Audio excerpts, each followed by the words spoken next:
Hi everyone, I'm Rosie and today's stretch for singers is the neck tilt. This might sound really simple, but there are so many variations and it's probably my favourite and most used stretch that I come to before singing, throughout the day and after singing. So let's go through it, explore these variations and think about why it's helpful for singers.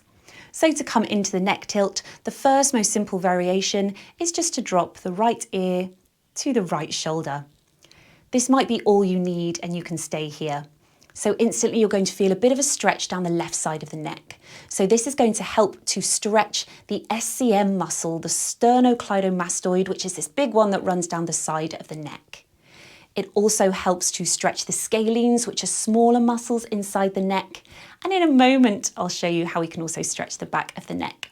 If you want to increase this stretch, you can bring the right hand gently above the left ear, maybe applying a little bit of pressure. Don't forget to breathe, keep that left shoulder down away from the ear. Now again, you might feel like you want a little bit more, and to make this stretch feel even better, we can bend the left arm and bring it behind the back with the fingertips coming to the right hips. So this is going to stretch the upper back, the shoulder, getting into the trapezius. I'll show you what it looks like from the back. So feel that left shoulder drawing down. If you're doing this along with me, let's swap sides so we can balance it out. Left ear to the left shoulder. You might stay here, or you can bring the left hand just above the right ear.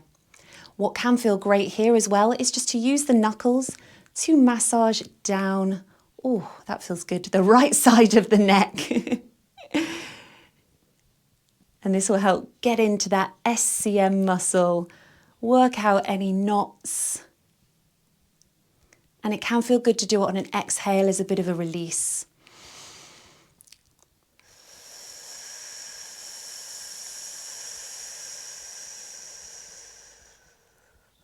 So that's an amazing variation.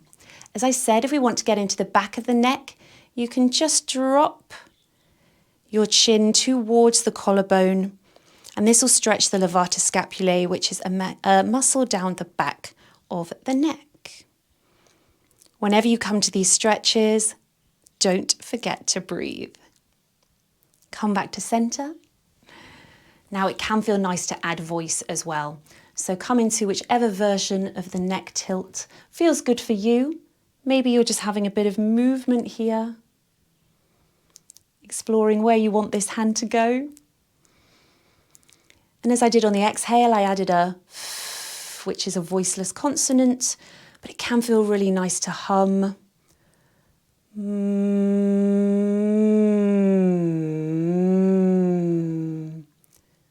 Just at a gentle mid to low level pitch that feels good for you.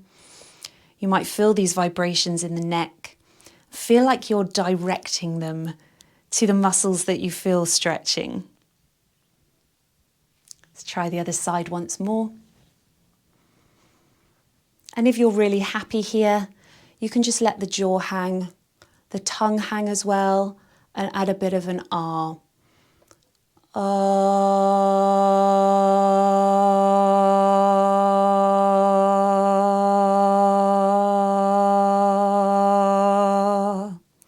See how the voice changes and feels when you're in that stretch with that sense and feeling of release. So 2 things to think about when you do this. One is that our neck is really precious. It's where it houses our larynx. We are not cranking into this stretch. It really is just applying a bit of gentle pressure, and just go with whichever variation feels nice for you. If you're adding the hum or that which I just did, it's not about vocal perfection. It's just about finding release. So just let that sound come out. It should feel easy, relaxed, and as I said, it's just about finding a nice release. So do this before your singing practice. You can start, as I did, use some vocalizing to build it into your warm-up.